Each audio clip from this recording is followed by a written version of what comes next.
Look, I'm very visionary. I always think long term. The worst thing you can do is think short term, gouging profit all the time. I like to save money, but you've got to keep the basics. You never drop your service. You never drop what you do for people. You've got to try and improve.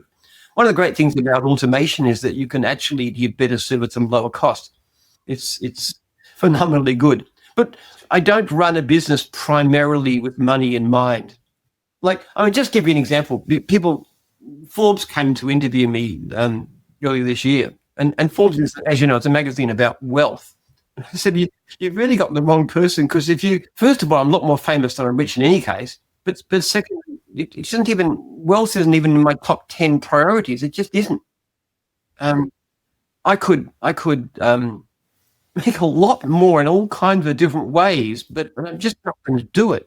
One of the things I most fear is if I'm no longer going to protect my franchise, if somebody comes in and grabs hold of gyms and starts ripping people off, which they could do, and trying to make a heap of money. I've actually put a clause in all my new contracts, as from last year, which says that the majority share control of ownership of gyms group cannot be sold without the written consent of a majority of franchisees.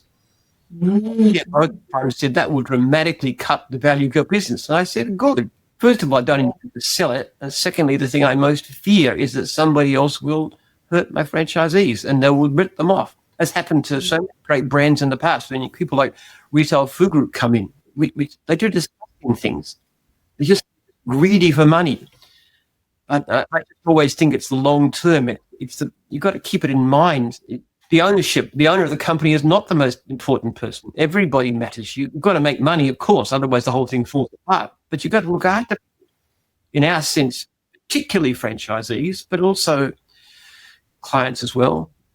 Suppliers and staff, of course.